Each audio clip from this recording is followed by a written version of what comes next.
5 सास की एक फौजी बहू।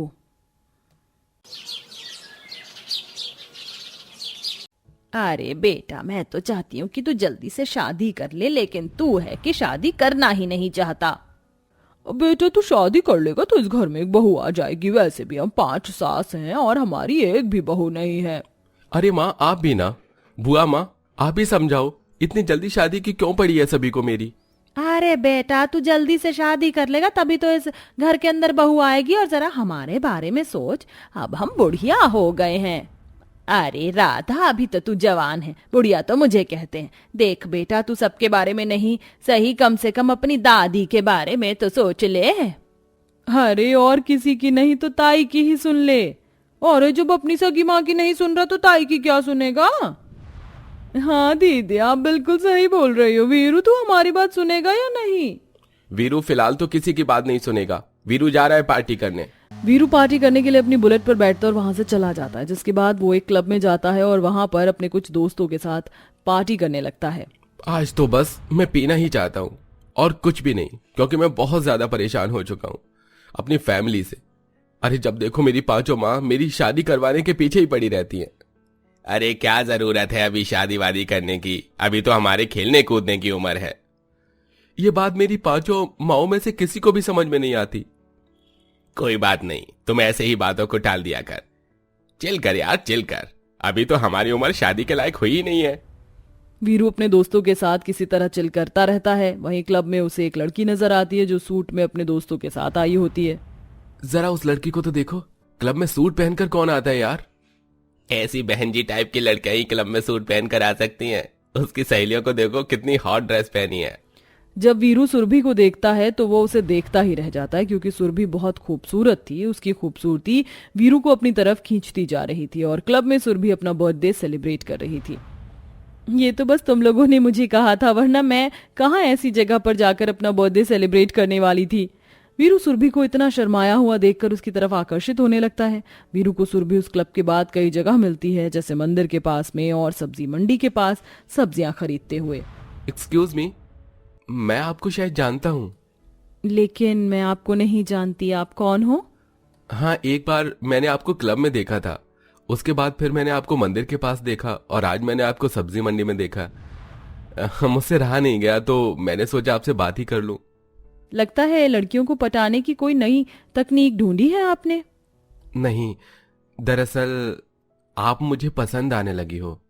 वीरू की ये बात सुनकर सुरभि शर्मा जाती है और चुपचाप वहां से चली जाती है। ऐसे ही जब भी वीरू सुरभि से बात करने की कोशिश करता तो सुरभि उसे नजरअंदाज करके चली जाती। एक दिन रेलवे स्टेशन पर वीरू अपने दोस्तों के साथ घूमने के लिए जा रहा था, तभी वहां उसे सुरभि फौजी ड्रेस में नजर आती है। सुरभि को फौजी ड्रेस में देखकर वीरू बहुत ज्यादा हैरान हो चुका था। तुम तो हमेशा सूट सलवार में रहा करती थी, लेकिन आज तो तुम फौजी वाली ड्रेस में दिखाई दे रही हो। क्या तुम सच में फौजी हो या किसी ड्रेस कंपटीशन में जा रही हो? मैं एक फौजी हूँ और मैं बॉर्डर पर जा रही हूँ। कुछ आतंकवादियों ने हमारे देश पर हमला कर दिया है और मुझे अपनी छुट्टियों को छोड़कर जाना पड़ रहा है। मुझे तो यकीन नहीं होता कि तुम जैसी लड़कियां देशभक्त भी हो सकती हैं। सच में आज तुमने मेरी आंखें खोल दी। जो दिल में जगह थी वो आज और ज्यादा बढ़ गई है। मुझे लगता है शायद यही वजह थी कि तुमने मेरे प्यार के इजहार को ठुकरा दिया। हाँ, तुम सही समझे। ऐसा नहीं है कि तुम मुझे पसंद नहीं हो, तुम मुझे अच्छी लगती। लेकिन जब हम फौजी बन जाते हैं और शपथ लेते हैं तो उसी दिन हमारी जान देश के नाम हो जाती है, और मैं नहीं चाहती कि मेरे पीछे कोई रोने वाला हो। देखो, मुझे तुम्हारे फौजी होने पर कोई ऐतराज नहीं है। मैं तो बल्कि और प्राउड फील करूंगा। अगर तुम्हारा मन करे तो मुझे इस नंबर पर फोन कर लेना। मैं तुमसे शादी करना चाहता हूँ। वीरू सुरभि को शादी के लिए प्रपोज कर देता है, जिसके बाद सुरभि ट्रेन में चढ़कर बॉर्डर पर जाने के लिए निकल जाती है। बॉर्डर पर वह जाकर कई आतंकवादियों को ढेर कर देती है, जिसके बाद जब उसकी छुट्टियां पड़ती हैं वो वापस अपने घर आती है और वीरू से मिलती है। तुम्हारा फ़ोन नंबर लेने के बाद जब मैं बॉर्डर पर गई तो वहाँ मैंने अपनी ज़िंदगी के लिए यह एहसास किया कि कोई तो होना चाहिए जो हमारे बारे में सोचे, हमें प्यार करे। फिर मैंने अपना फैसला बदला, मैं तुमसे शादी करने के लिए तैयार हूँ। ये सुनते ही वीरू खुशी से पागल हो जाता है। वो सुरभि को गले से लगा लेता है, जिसके बाद वह सुरभि को अपनी पांचों माँ से मिलवाने के लिए लेकर आता है। माँ देखो, आप हमेशा कहती थी ना कि शादी कर लो, शादी कर लो। मुझे कोई मेरे हिसाब की लड़की मिली ही नहीं। आज मैं आपको सुरभि से मिलवाना चाहता हूँ। फिर भी ये मेरी दादी माँ है, ये मेरी बुआ माँ है, ये मेरी ताई हैं, ये मेरी चाची माँ है और ये मेरी सगी माँ है। अरे बेटा, बहुत बहुत खूबसूरत और सुंदर है। क्या करती हो बेटी तुम? दादी माँ, मैं फौजी हूँ, देश की रक्षा के लिए बॉर्डर पर रहती हूँ। सुरभि की ये बात सुनकर पांचों माँ सोच में पड़ जाती हैं। आप सभी क्या मेरे साथ 5 मिनट के लिए कमरे में चल सकते हैं? मुझे आप सभी से बातें करनी है। वीरू, तुम सुरभि के साथ यहीं पर रुको। विनीता इतना कहकर मालिनी, राधा, शकुंतला, दुर्गा को लेकर अपने कमरे में आती है और उनसे कहती है, हर एक फौजी से हम अपने बेटे की शादी कैसे करवा दें? आखिर इकलौता बेटा है हमारा।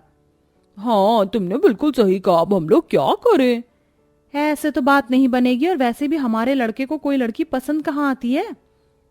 तुम लोग यहाँ डिस्कशन क्यों कर रही हो? अरे बड़ी मुश्किल के बाद हमारा बेटा शादी के लिए तैयार हुआ है। अगर वो किसी फौजी लड़की से शादी करना चाहता है तो कोई बात नहीं, उसे करने दो। और वैसे भी कितनी अच्छी बात है कि हमारी बहू एक फौजी है। सही कहा आपने, हमें इनकी शादी करवा देनी चाहिए। इस तरह पांचों माँ मिलकर वीरू की शादी का फैसला ले लेती हैं, जिसके बाद पांचों उन दोनों की धूमधाम से शादी करवाती हैं। शादी के कुछ महीने बाद ही सुरभि प्रेग्नेंट हो जाती है। दादी माँ, बुआ माँ, चाची माँ, ताई माँ और मेरी प्यारी माँ, मैं आप सभी को एक खुशखबरी देना चाहता हूँ। आप सभी दादी बनने वाली हो और दादी माँ आप परदादी बनने वाली हो, क्योंकि सुरभि प्रेग्नेंट है। ये सुनते ही पांचों सास बहुत खुश होती हैं और वह वीरू के साथ साथ सुरभि को भी आशीर्वाद देती हैं। अब पांचों सास मिलकर सुरभि की बहुत देखरेख करती हैं। देखते ही देखते 9 महीने कब बीत जाते हैं किसी को पता ही नहीं चलता, और वो दिन भी आ जाता है जब सुरभि एक प्यारी सी बेटी को जन्म देती है।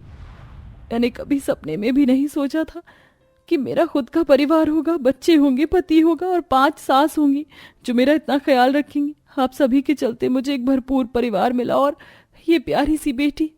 बहू, तुम चिंता मत करो। जितने लाड़ प्यार से हमने वीरों को पाला है और तुम्हें जितने प्यार से रखते हैं, उससे ज्यादा प्यार से हम प्यारी नन्ही सी बिटिया को देंगे। अरे जरा मेरी पोती को मुझे लेने दो, मैं दादी बन गई हूँ और मुझे तो विश्वास ही नहीं हो रहा। मुझे भी लेने दो अपनी प्यारी सी बिटिया को। ऐसे ही पांचों माँ एक एक करके बारी बारी से वीरू की बेटी को अपनी गोदी में लेती हैं। 1 महीने के बाद अचानक से सुरभि को उसके कप्तान का कॉल आता है। सुरभि, हमें तुम्हारी बहुत जरूरत है। बॉर्डर पर बहुत से आतंकवादियों ने हमला कर दिया है। यहाँ कई सारे फौजी घायल हैं। तुम वापस आ जाओ, देश को तुम्हारी जरूरत है। अपनी शपथ को पूरा करो। कप्तान साहब, आप चिंता मत कीजिए, मेरी जान देश के नाम है, मैं आ रही हूँ। सुरभि इतना कहकर कपड़े पैक करने लगती है। ये क्या, तुम कपड़े क्यों पैक करने लगी? कप्तान का कॉल आया था, कुछ घुसपैठ देश में घुसने की कोशिश कर रहे हैं, उन्हें रोकना होगा। तुम्हारा जाना जरूरी है क्या? अभी हमारी बेटी बहुत छोटी है। इस समय लाखों करोड़ों बेटियों के लिए मुझे बॉर्डर पर जाना ही होगा, जिसमें मेरी खुद की बेटी भी शामिल है। आप मुझे मत रोको। सुरभि के कहने पर वीरू उसे नहीं रोकता, जिसके बाद सुरभि बॉर्डर पर पहुंचती है और आतंकवादियों से लड़ाई करती है। लड़ाई के दौरान एक आतंकवादी उसके ऊपर हथियार चला देता है, जिससे बेचारी सुरभि देश के लिए शहीद हो जाती है। जब ये बात वीरू और उसके परिवार वालों को पता चलती है तो उन्हें बहुत दुख होता है। सुरभि के मरने के बाद अब उसकी बेटी उनके पास रह गई थी। अब इस बच्ची का क्या होगा? इतनी नन्ही सी बच्ची को छोड़कर इसकी माँ भगवान को प्यारी हो गई। उसने अपने देश के लिए अपनी जान कुर्बान कर दी। माँ, जिस तरह मेरी सुरभि ने देश के लिए अपनी जान कुर्बान कर दी, आज 15 अगस्त पर मैं ये शपथ लेता हूँ कि मैं अपनी बेटी को भी फौजी ही बनाऊंगा और आज से उसका नाम सुरभि ही होगा। हमारी सुरभि हमारे पास ही है, वो अपनी निशानी हमारे पास छोड़कर गई है।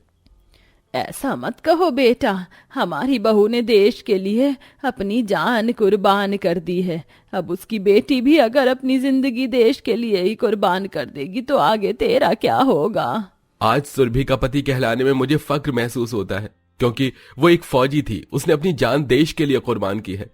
ऐसे में जब मेरी बेटी बड़ी हो जाएगी और फौज में भर्ती हो जाएगी, तब मैं ये सुनना चाहूंगा कि मैं एक फौजी का पिता हूँ। वीरू की बात उसकी पांचों सास माँ मान लेती हैं।